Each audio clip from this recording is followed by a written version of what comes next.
Yes, kitty. This following video may contain cursing and cultural adult language. The video is not meant to be viewed by individuals under 13 years old. If you are under the age of 13, please exit out of this video and stop watching now. Isn't that right, kitty? Welcome back to another episode of Pokemon Shining Pearl. This is your host, Mr. Ben, and joining me today is once again my kitty cat, Cinder. Yes, she is currently purring as she is trying to rub herself up against my controller. Sometimes I wish she wouldn't join me on this, but you know what? I can't really complain. Anyway, last we left off, we finally made it to the Pokemon Center right before the final challenge of the Elite Four.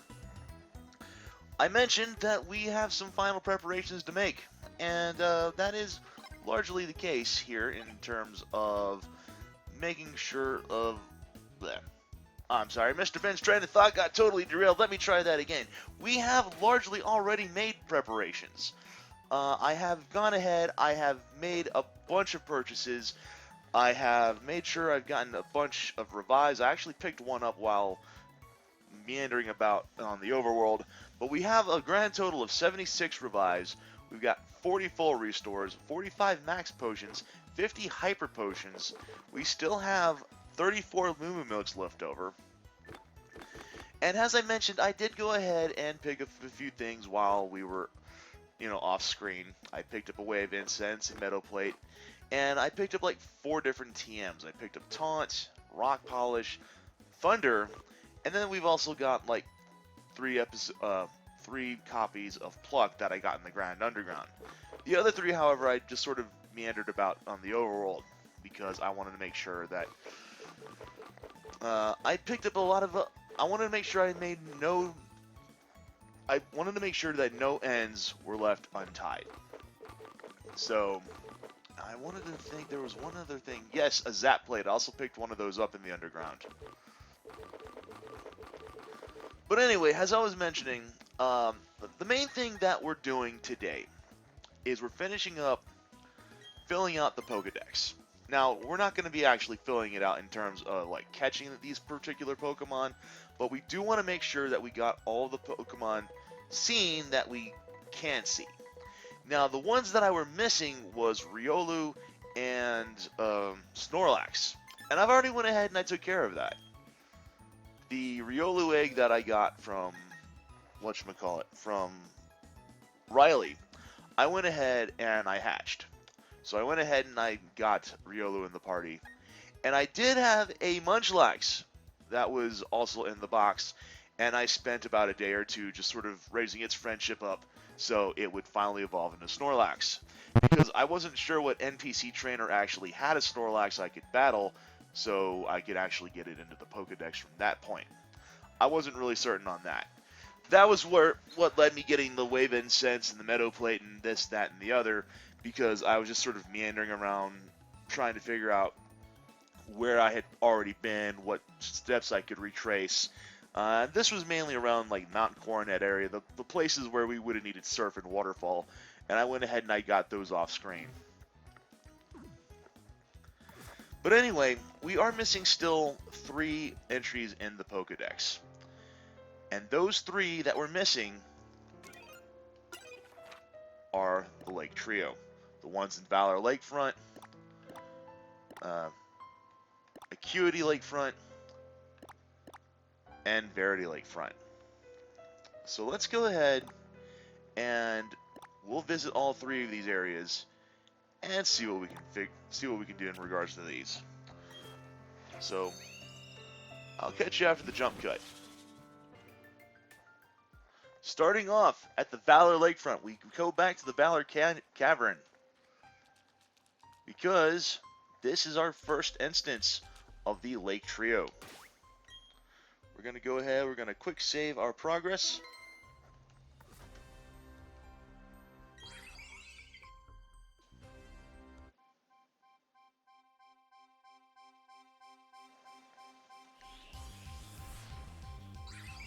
And we're going to battle Azelf. Now, all 3 of the members of the Lake Trio, Azelf, Mesprit, and Uxie, are all Psychic types. So, obviously, we're going to be going ahead and starting off with Lumi. We're also going to go ahead, and our opening gambit is going to hit him with a quick ball and hope that that actually works. As expected, it wasn't. These all have a catch rate of 3, which means that they're all very difficult. I kind of half expected that the quick ball wasn't going to really work, but I figured it was not going to be a problem to do it anyway.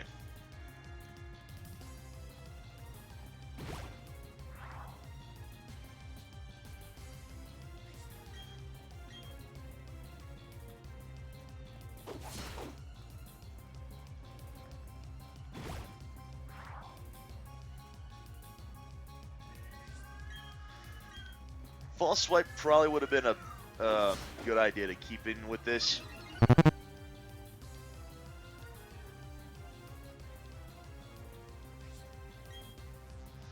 I don't want to knock this thing out if at all possible.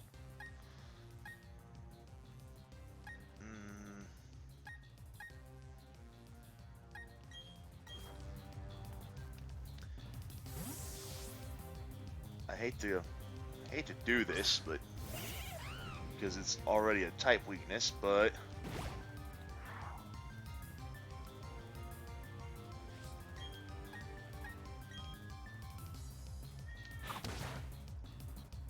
there we go.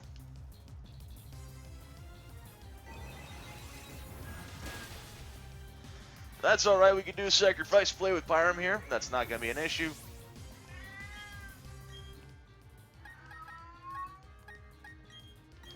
And we'll just go ahead, we'll throw Lumi back out. And we'll start chucking dust balls at it. One of the great things about the Dusk Ball is that it is easier to catch wild Pokemon at night or dark places such as caves. We're technically considered in a cave, so this will technically work. Obviously, it'll help be better if we manage to put it to sleep or hit it with some paralysis, but unfortunately we don't have anything on here that could actually do the job. Although we could potentially try freezing it with Ice Punch or Ice Beam.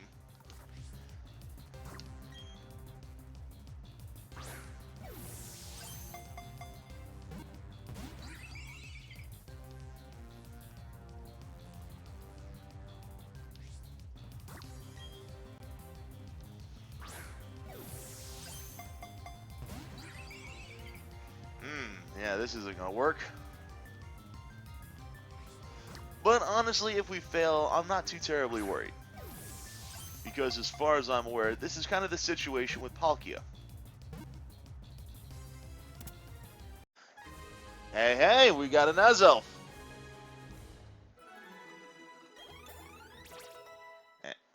Level ups all around, and by all around I mean to Lumi and Melody.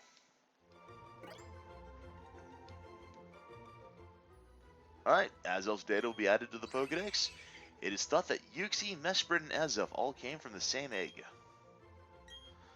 I actually am going to not give it a nickname. I'm going to go ahead, I'm going to send it to the box. Alright, 1 down, 2 to go.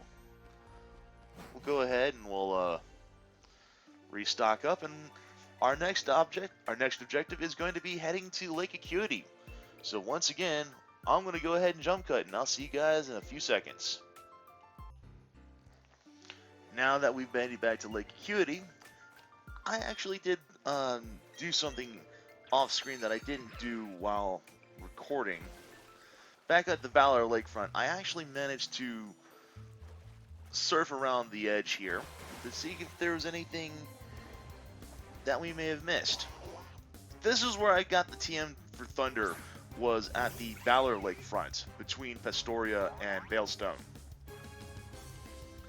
There is a section of grass on to the lower right, down by that particular lakefront. And there's a section of grass up here with an item over in that distance.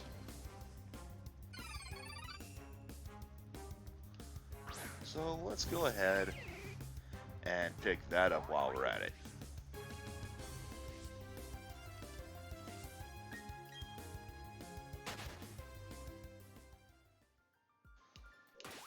And also while we're at it, let's go ahead and toss on a Super Repel so we're not constantly accosted by wild Pokemon.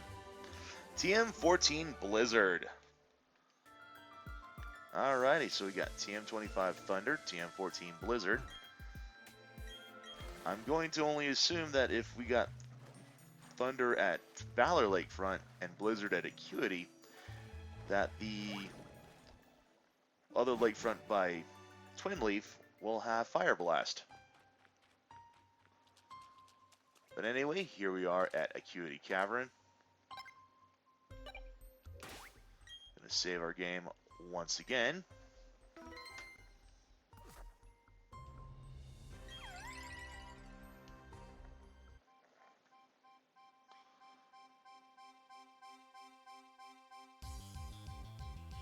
And this time we face down Uxie.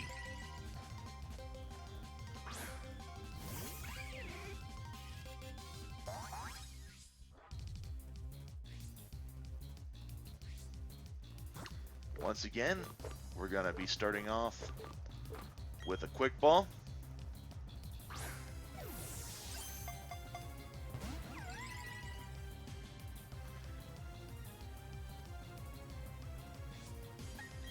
And we're going to go ahead and smack it around with a couple Metal Claws.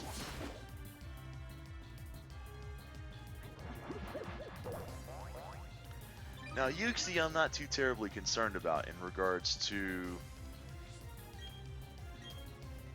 its defenses, because it is a bit more defensive than Azelf was.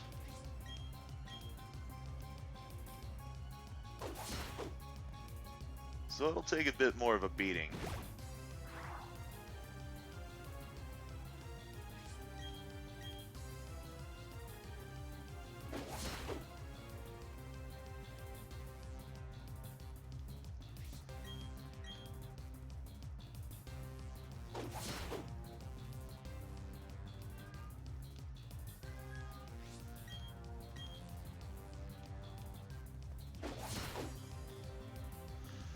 Alrighty, I could go ahead and hit it with one more, but I don't really trust the idea of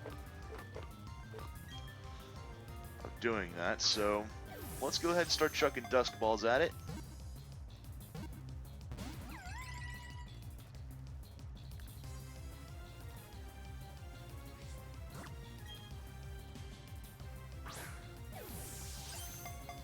As I mentioned before, if this thing winds up knocking itself out, or if we accidentally knock it out, yeah, well, apparently I'm not going to be too concerned about it because we caught it anyway. But yes, if we either managed to knock out Azelf or Uxie, it probably would have respawned here, like Palkia would have. It is said that its emergence gave humans the intelligence to improve their quality of life. Once again, we're not going to give Uxie a nickname. We're just going to send it to the box. And with that out of the way, that's 2 out of 3 caught. Let's go ahead and make our way over to the final and third and final. Once again, we're going to jump cut, so I'll see you guys in a few seconds. Alrighty, now here we are at Lake Verity. I do have to check one thing.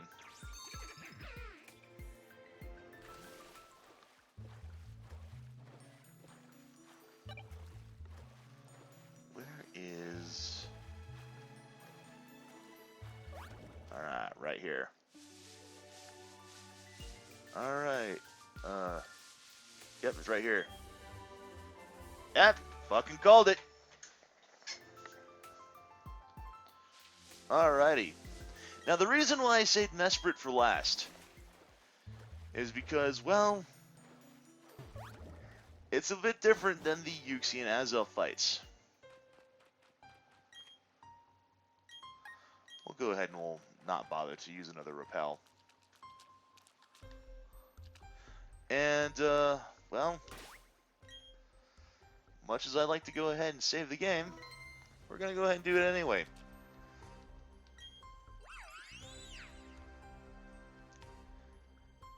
Yeah, so instead of actually fighting us, Mesprit trolls us. Remember how I said that there's going to be a couple Pokemon that's going to be meandering around the region as roaming Pokemon? Mesprit is one of them. Mr. Ben, that was Mesprit, wasn't it?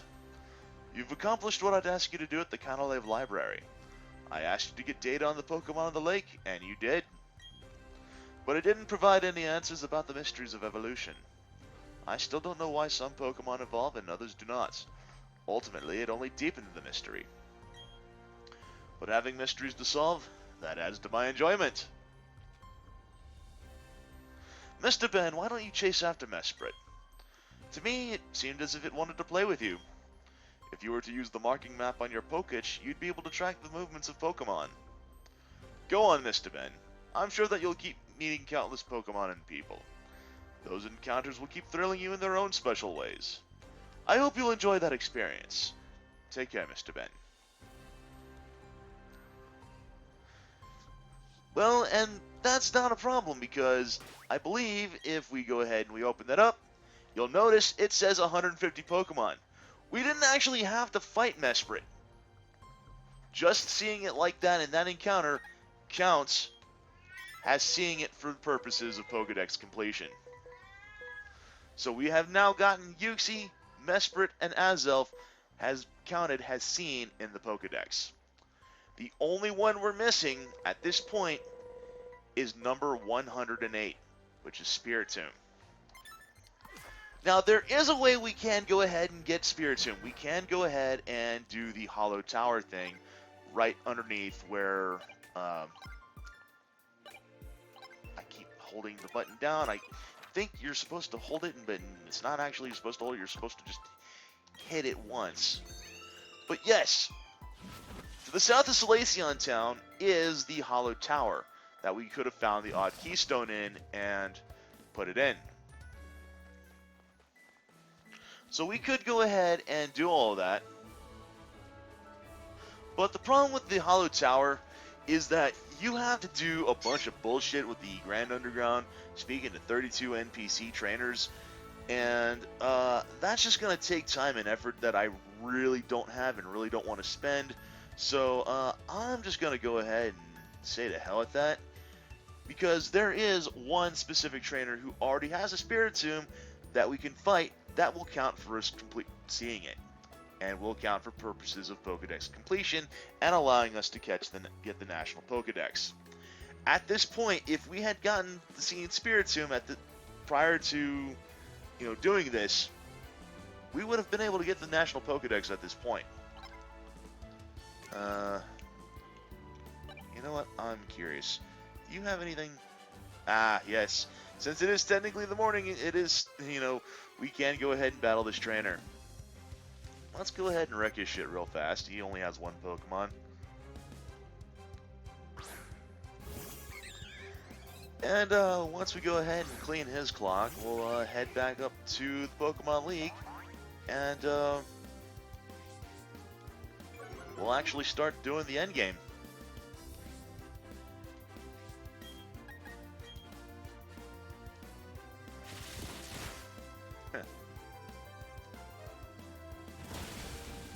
This will be a good warm-up, though. And by good warm-up, I mean knock it out with one hit.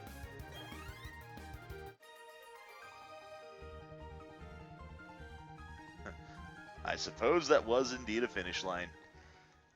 And indeed, how fitting, because our finish line is coming up very shortly. Let's go ahead and head back to the Pokemon League.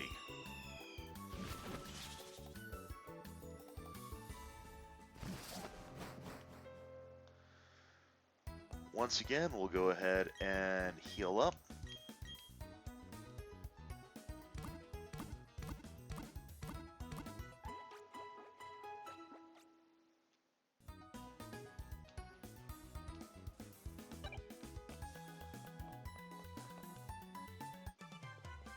Oh, and before we actually go ahead and enter into the Pokemon League, Barry shows up one last time. Don't go off without me. You're challenging the Pokemon League, aren't you? That's why I'm here too. Let's see who's more worthy of making the challenge with the battle. Because of course Barry has to stop us one final time. But that's fine because he starts off with a Staraptor. As per usual. his Pokemon is weak to ours. Now, he does have Intimidate, which does lower our physical attack power, but that's not a problem because we should be able to knock it out with one hit anyway. Unless he does that bullshit. Yeah, Barry kind of starts off strong, and he actually kind of gives us a taste of what to expect for the Elite Four. Because here's kind of the thing. At this point, we've been kind of steamrolling pretty much everyone we've came across. NPC trainer and gym leader alike. But, Barry here, he actually starts battling smart. He's using techniques that is pretty much meta. He's utilizing tight matchups.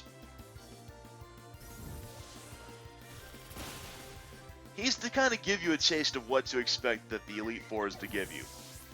Because the Elite Four, by and far, is a lot harder than what you'd anticipate.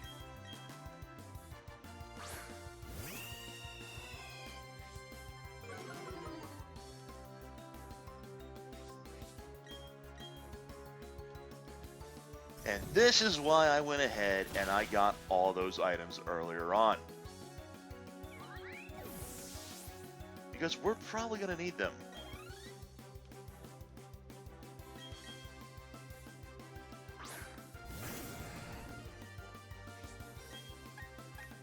That having been said, however, we're holding our own pretty well.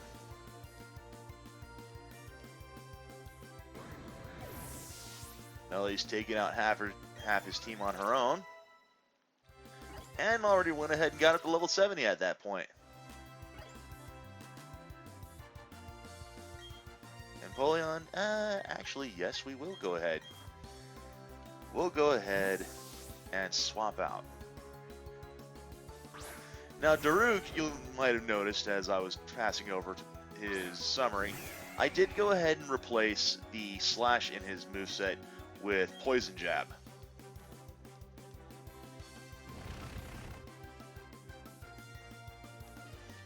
Not that that's really going to be much of a use for what we've got here.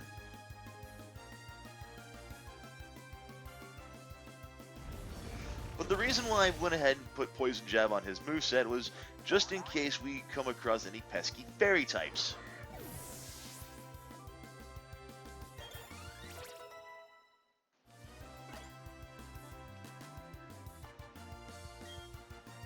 Do we want to go ahead and take out Snorlax? Yes, we do. Let's go ahead and swap over to our starter.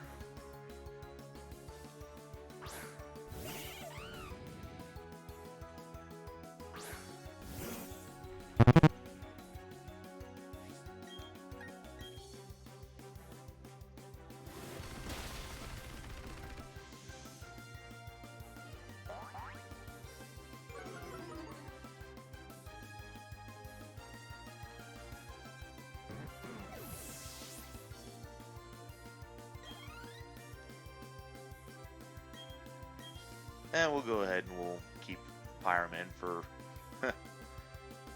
for his last Pokemon. Fully believes in Heracross, no reason to freak out.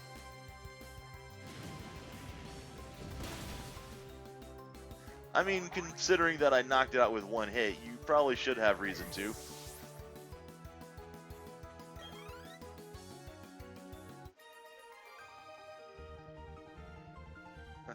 What just went down? My team still needs raising? Yeah, I'd say that they do. I guess I'm not guess I'm not ready for the Pokemon League if I'm losing to you. Damn it! Just you wait. I'll get tougher and win my way through the Pokemon League. Because I am going to become the toughest Pokemon trainer there is. The champion! You'd better not lose to anyone before me. Well, that was fun.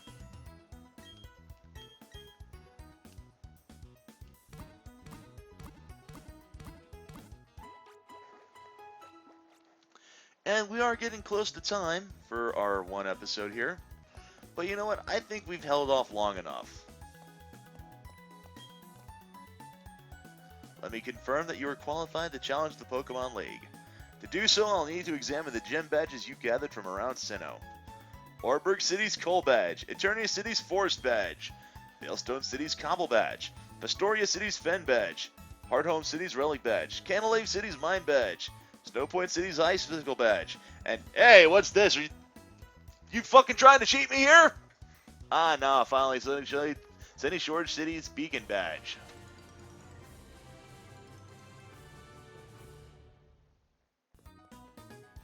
Very well. Trainer, you've indeed collected all the gym badges of Sinnoh. Demonstrate the power that brought you here and go for glory. Okay. At this point, we have reached the point of no return. We cannot go back. If we have anything that we need to do at this point, well, you'd better hope that you'd saved beforehand. Because the only way out here is either victory or death. We're going to go ahead and we're going to swap things around. We're going to go ahead and start with Pyram on this. Hello, welcome to the Pokemon League.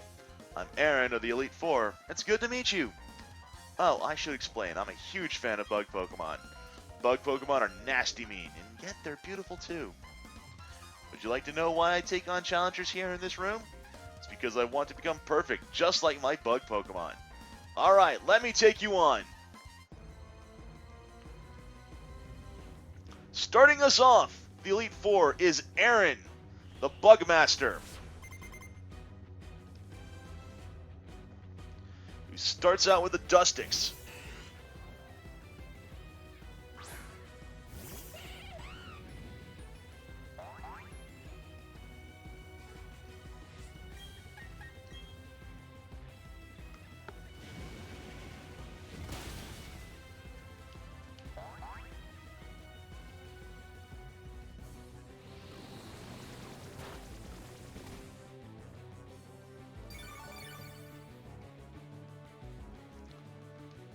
As saying, Dustix has a Black Sludge, which will help restore its HP every turn.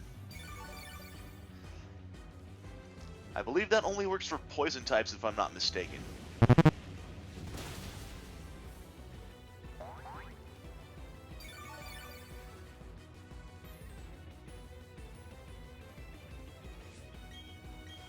Kind of wish I knew Flame Charge, but I'm not really going to be too worried about that.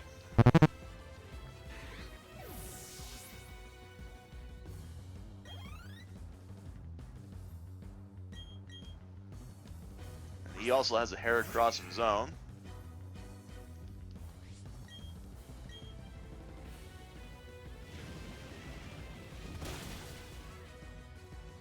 Which, like berries, also goes down with one hit.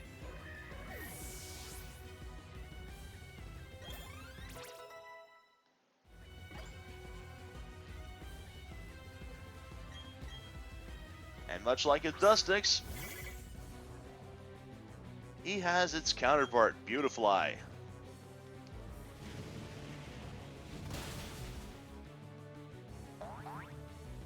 Which doesn't really hold up.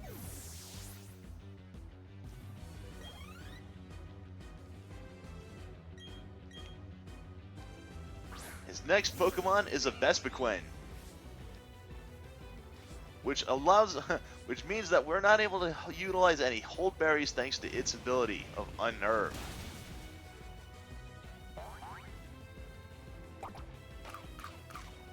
It has a Citrus Berry,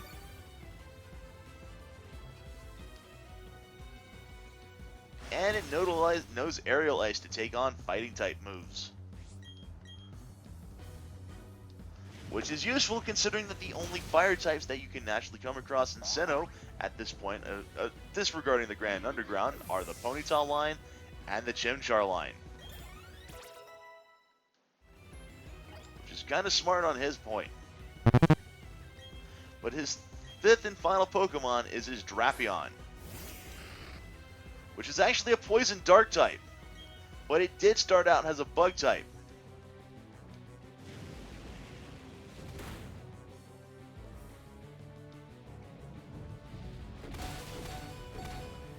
It happens to know Earthquake.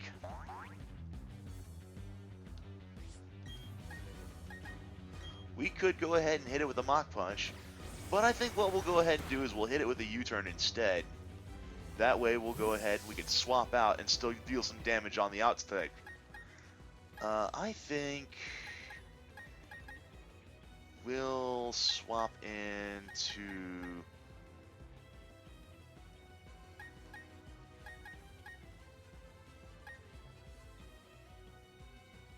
You know what? Yeah, it's effective.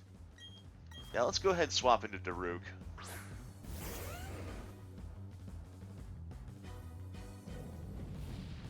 It knows Earthquake, but I'm not going to go ahead and hit it with a dig. Not yet. Your first Pokemon League victory doesn't come easily.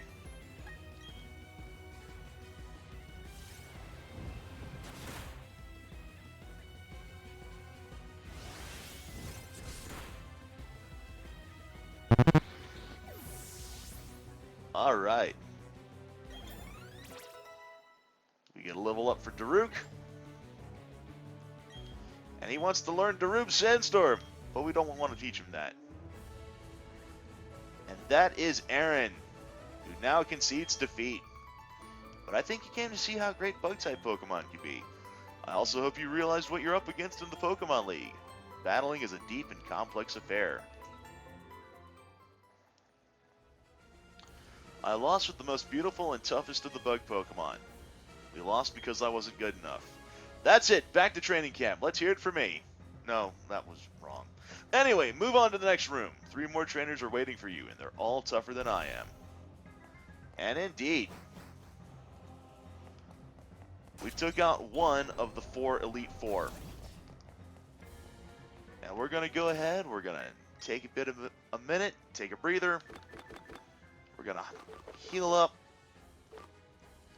utilize our Max Restore, our Max Potion for Pyram, throw Moo Moo Milk onto Daruk, and we're going to go ahead and call this an episode here. Thank you all for joining me. Next time on Pokemon Shining Pearl, we continue our Elite Four challenge. Thank you all once again for joining me. This has been Mr. Ben. I will see you guys in the next episode. Take care, everyone.